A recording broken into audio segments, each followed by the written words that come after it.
Good evening সবাইকে। আজকে আমরা তোমাদের থার্ড সেম প্রোগ্রাম আবার শুরু করছি। থার্ড সেম প্রোগ্রাম আমি তোমাদের আগে আয়নিক ইকুইলিব্রিয়াম চ্যাপ্টারটা পড়িয়েছি, এরপরে আজকে আমি কেমিক্যাল ইকুইলিব্রিয়াম চ্যাপ্টারটা শুরু করছি। তো কেমিক্যাল ইকুইলিব্রিয়ামে 5টা লেকচার আমি তোমাদেরকে পড়াবো। তার মধ্যে একটা হচ্ছে definition of KP, KC and KX and relation among them, এদের মধ্যে কিরকম রিলেশন। আজকে আমরা এটুকু পড়ার চেষ্টা করব, আর যদি সময় পাই তাহলে ভ্যান টপ রিয়াকশন আইসোথামটাও আমরা পড়ার চেষ্টা করব। তাহলে সবার আগে আমাদের বুঝতে হবে যে কেমিক্যাল ইকুইলিব্রিয়াম জিনিসটা কি, বা কেমিক্যাল ইকুইলিব্রিয়াম বলতে আমরা কি বুঝি। তাহলে ধরো, বা রাসায়নিক সাম্য বলতে আমরা কি বুঝি। ধরো একটা রিয়াকশন আছে A প্লাস বি সমান সি প্লাস ডি, এটা হচ্ছে একটা রিভার্সিবল রিয়াকশন আমরা জানি। তাহলে এর গাঢ়ত্ব যদি শুরুতেই হয়, গাঢ়ত্বটা ধরে নিচ্ছি সি এ সি বি, আর এদের যদি রিয়াকশন না হওয়া অবস্থায় এদের গাঢ়ত্ব 0। তাহলে ইকুইলিব্রিয়ামে আছে এটা কখন বলা যাবে, যখন রেট অফ এবি সমান রেট অফ সিডি হবে, মানে rate of reaction, rate of forward reaction সমান রেট অফ ব্যাকওয়ার্ড রিয়াকশন, মানে যতটা এটা ক্ষয় হবে ততটাই সিডি তৈরি হওয়ার রেটটা দুটো সমান থাকবে। তাহলে আমরা বলবো যে এই রিয়াকশনটা একটা ইকুইলিব্রিয়ামের মধ্যে বা ইকুইলিব্রিয়াম ফলো করছে। তাহলে রেট আর এবিটা কি জিনিস, আর এবি সমান K1 into CA prime into CB prime, যেখানে কোনো এক সময় সি এর কনসেন্ট্রেশন CA ড্যাশ, আর সেই একই সময় বি এর কনসেন্ট্রেশন CB ড্যাশ, আর K1 হচ্ছে এদের রেট কনস্ট্যান্ট। তাহলে রেট অফ এই ইকুয়েশনটা কি হবে, ফরওয়ার্ড রিয়াকশনের রেটটা হবে K1 CA prime CB prime. তাহলে ব্যাকওয়ার্ড রিয়াকশন আর সিডিটা কিরকম হবে, ব্যাকওয়ার্ড রিয়াকশনের রেটটা হবে ইকুইলিব্রিয়ামে ব্যাকওয়ার্ড রিয়াকশনের রেটটা না, যদি আর সিডি ধরি, ব্যাকওয়ার্ড রিয়াকশনের রেট আমরা ধরছি K2 two C dash into CD dash, মানে এটাও হচ্ছে যে কোনো সময়, যে কোনো একটি সময়ে কনসেন্ট্রেশন অফ সি, আর সিডি ড্যাশ হচ্ছে যে কোনো একটি সময়ে বা টি টাইমে ধরে নিলাম কনসেন্ট্রেশন অফ ডি। তাহলে কখন বলা হবে এরা দুজন ইকুইলিব্রিয়াম স্টেটে আছে, যখন আর এবি সমান আর সিডি হবে, তখন আমরা বলবো যে এই রিয়াকশনটা একটা ইকুইলিব্রিয়ামের মধ্যে আছে। তাহলে আর এবি নিশ্চয়ই কমবে, কারণ এটা ক্ষয় হচ্ছে, আর এবি থেকে সিডি তৈরি হচ্ছে। তাহলে যত সময় যাবে আর এবি কমবে আর আর সিডি বাড়বে।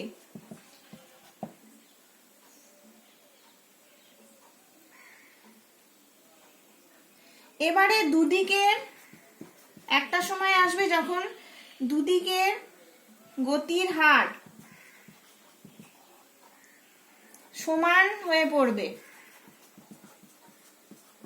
অর্থাৎ আর এবি সমান আর সিডি।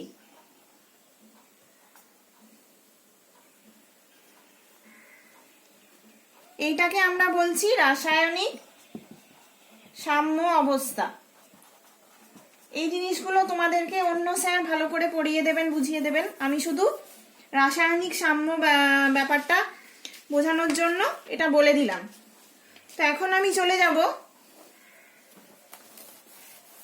কেপি, কেসি আর কেএক্স।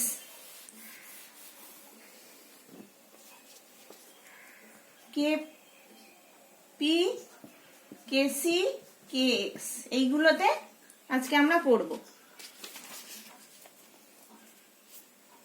ধরো একটা রিয়াকশন আছে A প্লাস বি থেকে সি প্লাস ডি তৈরি হলো। এবারে তাহলে rate of decay of AB কি হবে? আর AB K1 to activity of A to activity of B. আর আর সিডি কি হবে? K2 activity of C into activity of D. অ্যাক্টিভিটিটা কি না? সক্রিয় ভর।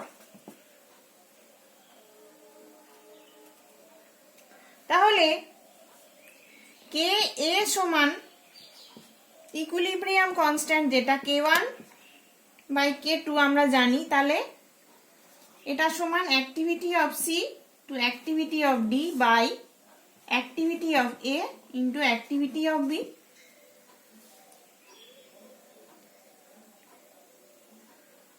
এগুলো হচ্ছে যখন রিয়াকশনটা ইন ইকুইলিব্রিয়াম।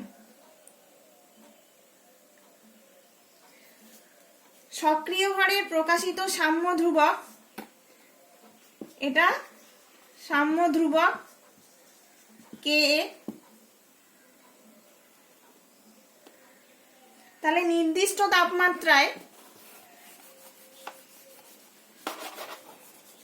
একটি নির্দিষ্ট তাপমাত্রায়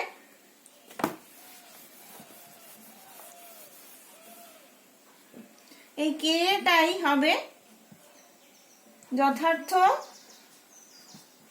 সাম্য ধ্রুবক or equilibrium constant।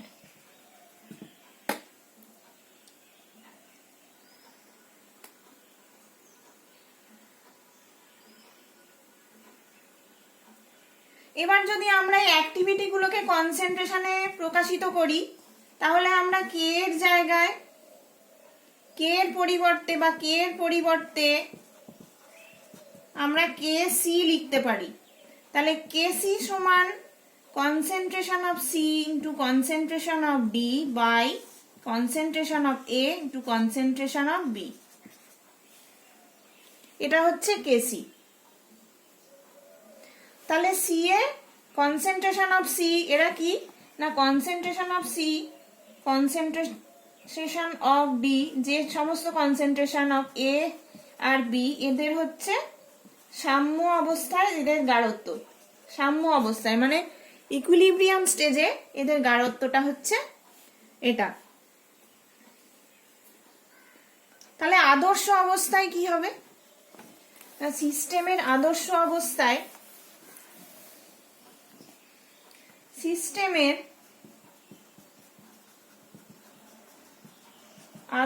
অবস্থায় অথবা লঘু দ্রবণে থাকলে সক্রিয় ভর, যেটা অ্যাক্টিভিটি আমরা জানি, সক্রিয় ভর এবং আণব ভর, আণব গাঢ়ত্ব যেটা কনসেন্ট্রেশন, মোলার কনসেন্ট্রেশনের কোনো প্রভেদ নেই, থাকে না। ডাইলিউট অবস্থায়, সিস্টেমের আদর্শ অবস্থায় অথবা লঘু দ্রবণে থাকলে সক্রিয় ভর এবং আণব গাঢ়ত্বর কোনো প্রভেদ থাকে না। সুতরাং আমরা বলতে পারি কেসি সমান কে এ, ওই অবস্থায় কেসি সমান কে এ। কিন্তু যদি গাঢ় দ্রবণে থাকে, যদি গাঢ় দ্রবণে থাকে অথবা গ্যাসীয় অবস্থায় থাকে,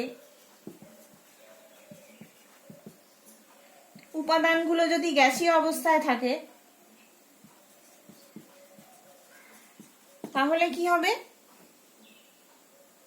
বা তারা যদি আদর্শ অবস্থায় না থাকে, তাহলে সক্রিয় ভর এবং গাঢ়ত্ব দুটো সমান হবে না,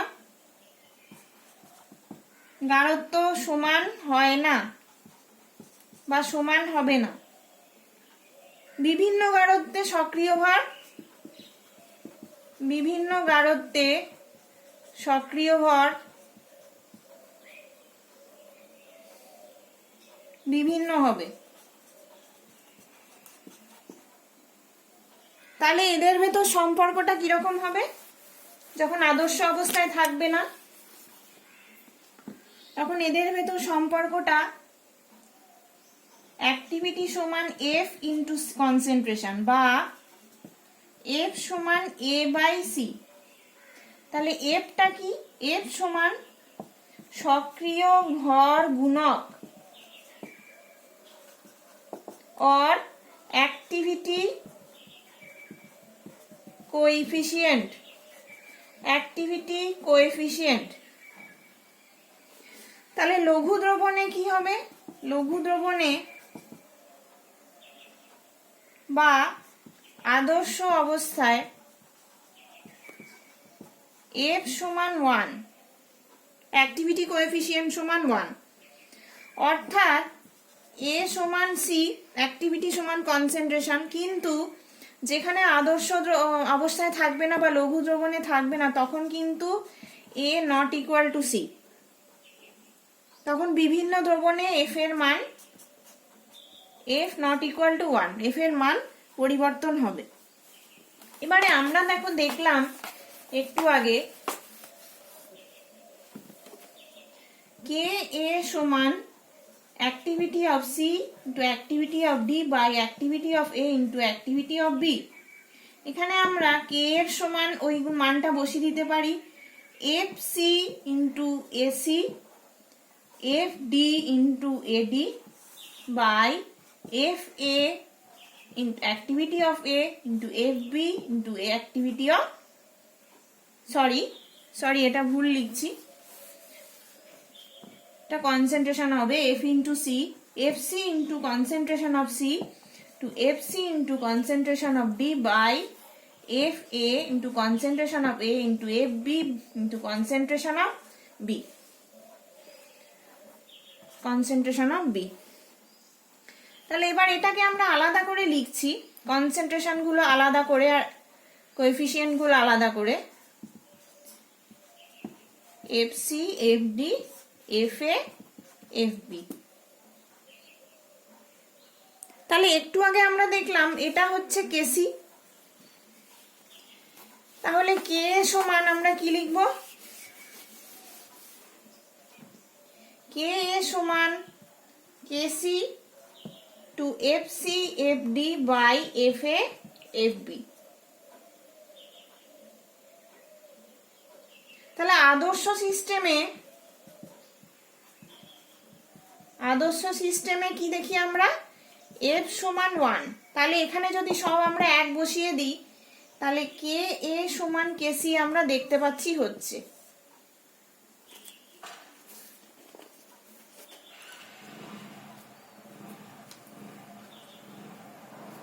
এইবারে ধরো এরকম যদি একটা বিক্রিয়া থাকে,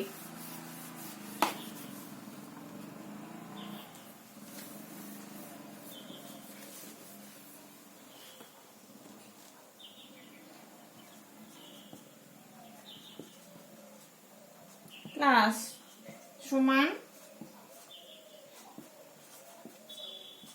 আরো প্রোডাক্ট তৈরি হচ্ছে, এরকম যদি একটা বিক্রিয়া করি তাহলে এর মান কত হবে না? Activity of C to the power C into activity of D to the power D into dot dot dot by activity of A to the power A into activity of B to the power B into dot dot dot এরকম থাকবে। আবার KC সমান কিরকম হবে? Concentration of C to the power C, মানে concentration of C to the power C, concentration of D to the power D dot dot dot by concentration of A to the power A into concentration of B to the power B, এইভাবে চলতে থাকবে। তাহলে এইটা সব ক্ষেত্রেই এই সমীকরণটা প্রযোজ্য থাকবে। তাহলে গ্যাসীয় বিক্রিয়া যদি হয় তাহলে আমরা কি লিখব? তাহলে গ্যাসীয় বিক্রিয়াতে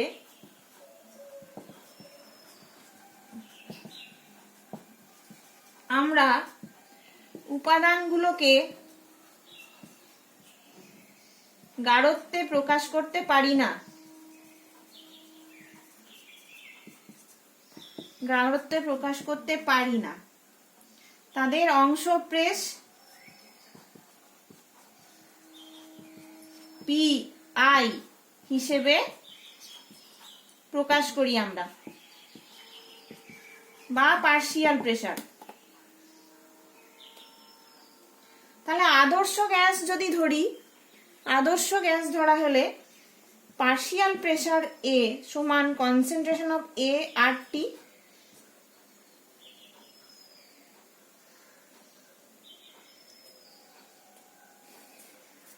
আর পিবি সমান হবে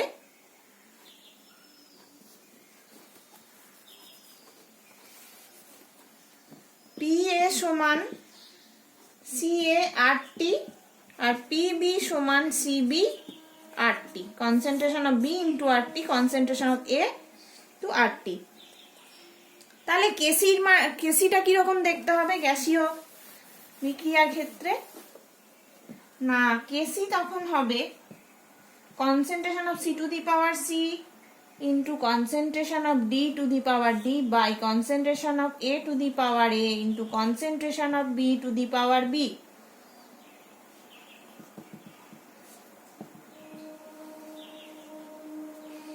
সমান PC partial pressure of C by RT to the power C. কনসেন্ট্রেশনের জায়গায় আমরা ওইটা বসিয়ে দিলাম, PB by R T, PC by R T. এইভাবে এইভাবে এটা চলতে থাকবে, PD by R T to the power D, PA by R T to the power D, sorry A, into PB by R T to the power B. এভাবে চলতে থাকবে। তাহলে আমরা কি দেখতে পাচ্ছি? সমান PC C to the power C into P D to the power D by P A to the power A to P B to the power B.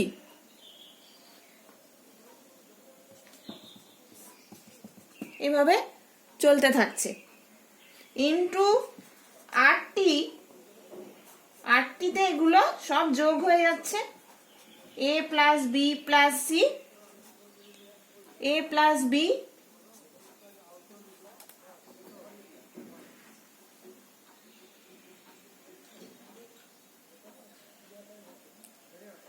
না, এটা হবে c plus d থেকে a টা বাদ যাবে।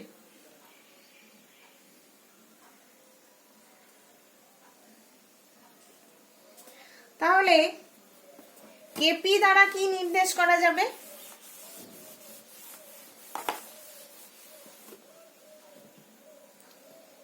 KP সমান আমরা বলতে পারি তাহলে PC to the power C to PD to the power D by PA to the power A to PB to the power B. এটা হচ্ছে কেপি। তাহলে এটা হচ্ছে চাপে প্রকাশিত সাম্য ধ্রুবক। একটা গেল কে, একটা গেল কেসি, তারপরে গেল কেপি। সুতরাং আগের সমীকরণগুলো থেকে আমরা দেখতে পাচ্ছি কেসি সমান KP to R T to the পাওয়ার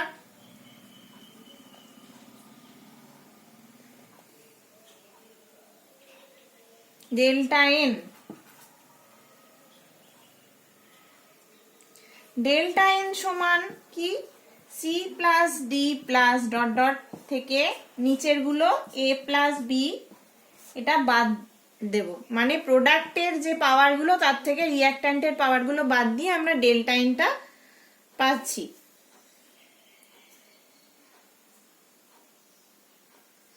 এবারে দেখো এই রিয়াকশনটার ক্ষেত্রে যদি আমরা ধরি H2 + I2 সমান 2HI, তাহলে ডেল্টা এন কত হবে? 2 - 1 + 1, তার মানে 0। তাহলে এটার ক্ষেত্রে কেসি সমান কেপি হবে।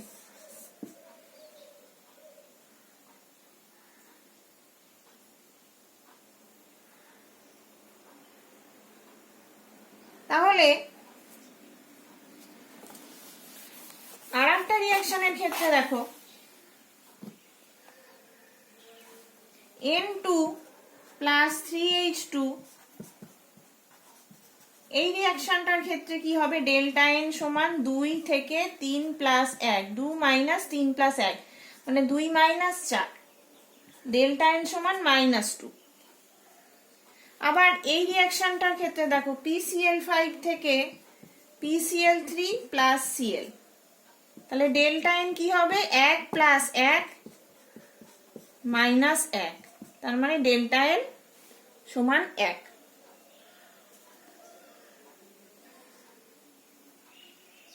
আচ্ছা, গ্যাসীয় বিক্রিয়াতে তাহলে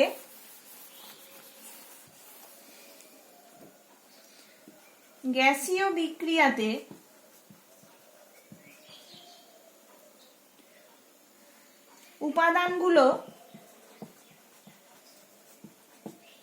উপাদানগুলো তাদের গ্রাম অণু ভগ্নাংশে প্রকাশ করা হয়, তাদের গ্রাম অণু ভগ্নাংশে প্রকাশ করা যায়।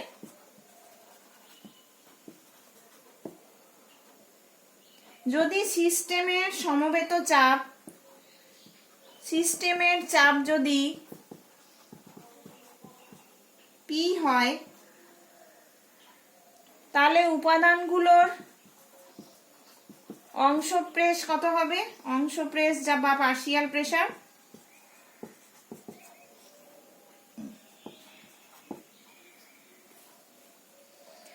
কি হবে না? PA সমান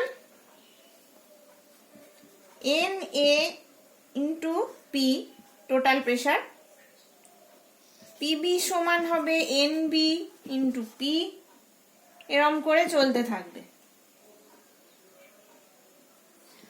NA এখানে কি না, NA NB গুলো কি?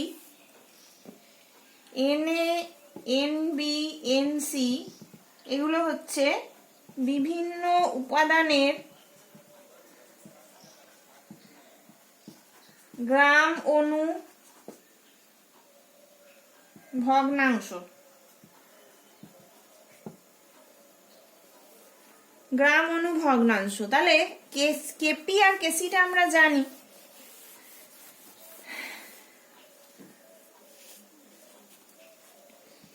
কেপি সমান আমরা একটু আগে দেখলাম partial pressure of C⁻C into partial pressure of D⁻D by partial pressure of A⁻A into partial pressure of B⁻B, এভাবে চলতে থাকছে। তাহলে সমান আমরা কি লিখতে পারি? পার্শিয়াল প্রেসার অফ C এর জায়গায় আমরা লিখব NC × C⁻C, ND to P, NC × P, ND to P⁻D by NA × P⁻A into NB × P⁻B, এটা আমরা লিখতে পারি। অথবা আমরা কি লিখতে পারি? এটা সমান আমরা লিখতে পারি NC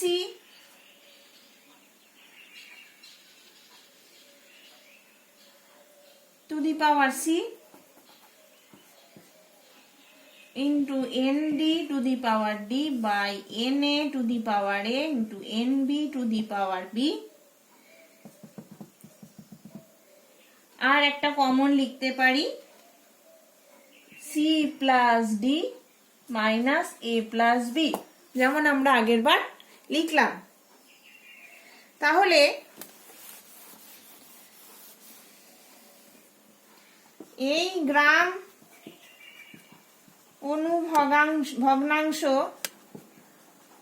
সমন্বিত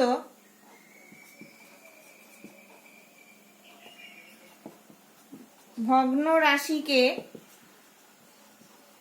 বলা হয় Kn বা অণু ভগ্নাংশ সাম্য ধ্রুবক। অণু ভগ্নাংশ সাম্য ধ্রুবক, এদের মধ্যে কি রিলেশন না Kp সমান Kn into p to the power delta n, Kn সমান Kp 1 by p to the power delta n, এরকম লিখতে পারি আমরা। তাহলে আমরা দুটো তিনটে রিলেশন পেলাম। Kp সমান Kc into RT to the power delta n, এটা পেলাম, এটা এইগুলো রিলেশনগুলো পেলাম।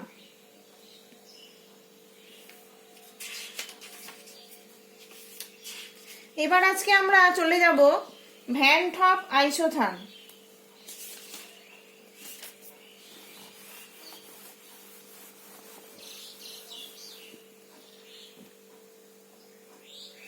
Van top isotherm, van top isotherm. এটা কি বলছে না সাম্যাবস্থায় না থেকে, সাম্যাবস্থায় যদি না থাকে একটা সিস্টেম, সাম্যাবস্থায় না থেকে একটি সিস্টেমে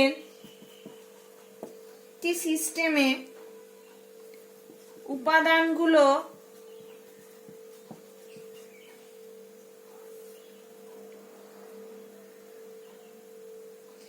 সিস্টেমের উপাদানগুলো অন্য অবস্থায় থাকলেও তাদের বিক্রিয়াতে যে মুক্ত শক্তির পরিবর্তন হবে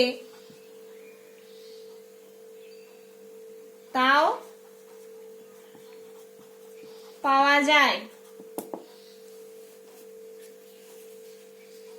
যদি ধরো ওই রিঅ্যাকশনটার ক্ষেত্রে A থেকে B সমান A থেকে B, A প্লাস B থেকে C প্লাস D ইকুইলিব্রিয়াম, এইটাই যদি ধরা হয়, তাহলে যে কোনো অবস্থায় এর গাঢ়ত্ব আমরা ধরলাম CaCb, এটা CcCb, যে কোনো একটি অবস্থায়।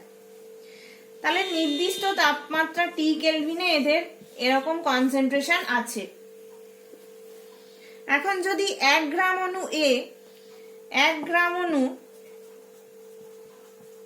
A বিক্রিয়াতে C এবং D তে পরিণত হয়,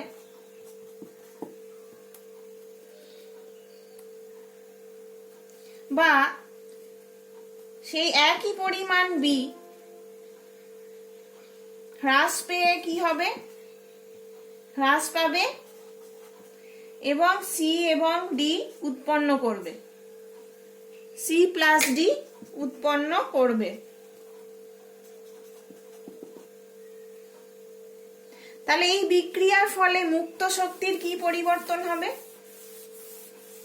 না মুক্ত শক্তি যদি ডেল্টা F ধরি, তাহলে ডেল্টা F সমান হবে F উৎপন্ন দ্রব্য যেটা মাইনাস F বিক্রিয়ক। তাহলে ডেল্টা F সমান কি হবে RT ln C concentration of C plus ZC, এটা হচ্ছে তোমার গিভস ফ্রি এনার্জি থেকে আমরা পাচ্ছি, যেখানে F সমান RTLNP প্লাস জেড, এটা একটা জেড হচ্ছে একটা ধ্রুবক, এটা তোমাদের অন্য টিচার পড়াবেন। হ্যাঁ, এই রিলেশনটা জেনে রাখো, এই রিলেশনটা ইউজ করে আমরা এটা এরকম ভাবে লিখতে পারছি। তাহলে আবার নতুন করে লিখছি, ডেল্টা এফ সমান RTLNC plus ZC plus RTLNCD plus ZD। এখান থেকে বাদ যাবে হচ্ছে বিক্রিয়ক গুলো, RTLN concentration of A minus ZA, আর B টা বাদ যাবে, RTLN concentration of B minus ZB। তাহলে এটা সমান আমরা কি লিখবো, RTLN CCCD by CACB plus ZC plus ZD minus ZA minus ZB। অথবা আমরা কি লিখবো, ডেল্টা এফ সমান RTLN CCCD by CACB plus Z, Z সমান সামেশন ZC।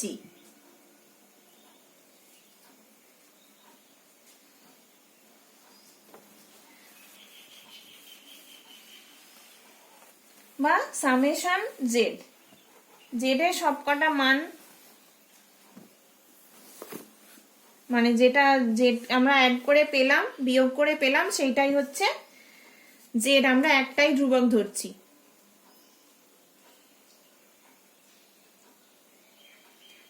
তাহলে এখান থেকে আমরা ডেল্টা এফ এর পরিমাণটা জানতে পারি।